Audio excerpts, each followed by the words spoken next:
পুরুষ রাত্র দিন কষ্ট করে মাথার ঘাম পায়ে ফেলে রোজগার করে, কামাই করে, টাকা পয়সা খরচ করে, বাড়ি বিল্ডিং করে, কিন্তু বিবি ঘরের মহিলা বেপর্দা, বেহায়া, বেশরম হওয়ার কারণে তার এই সারা জিন্দেগীর মেহনত বরবাদ হয়ে যায়।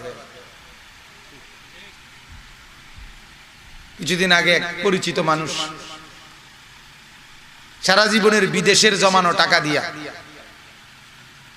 শুধু 3 দোতলা একটা বিল্ডিং করছে। বিল্ডিং এর যে ডেকোরেশন সাজগোজ মিলায়া শুধুমাত্র 2 তালা করতে, পুরা বিল্ডিং এর ডেকোরেশন করতে সব মিলায়া 3 কোটি টাকা খরচ করছে। 3 কোটি টাকা। কি পরিমাণ খরচটা করছে এবার? শুধু ড্রয়িং রুম, সামনের রুমের ডেকোরেশনটা ঢাকার থেকে লোক আইনা করাইছে, এটাই নাকি 35 লক্ষ টাকা লাগছে। আমার মাথার ধরে না হেঁটে কি করলো। আমি দেখছি গিয়া বিল্ডিং, কিন্তু বউ ভাগ্যে গেছে, বুঝছো না? আসল জিনিস কি গেছে, বউ গেছে। হ্যাঁ,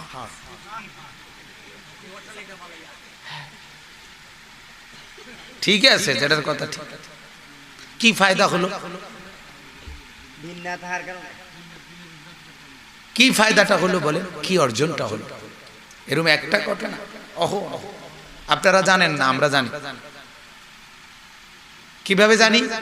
প্রতিনিয়ত মানুষ আমাদের কাছে দোয়া চায়, বিভিন্ন মুসিবত পেরেশানির কথা মোবাইলে সারাদিন রাতে বলে, বিদেশি দেশি এমন এমন কথা বলে যেগুলো শুনলেও শরীর শিহুরে ওঠে। আহা, মানুষের বিপদ বুঝি এমন।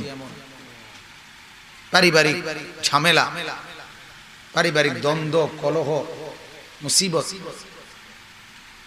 আমার শায়েখ আল্লামা মুফতি মুশতাকুন নবী সাহেব হযরত দামাত বারাকাতুহুম বলেন, মানুষ যখন যত বেশি সম্পদ হয় ধীরে ধীরে বউর গোলাম হয়ে যায়।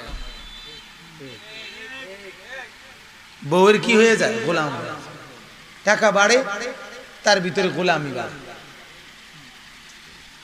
এই কারণে নারী, মেয়ে, কন্যা, সে যদি দিনদার না হয়, সে যদি নিজের ইজ্জতের হেফাজত এটা যদি সে নিজের থেকে দিল থেকে না বোঝে, বুঝানো বড় কঠিন।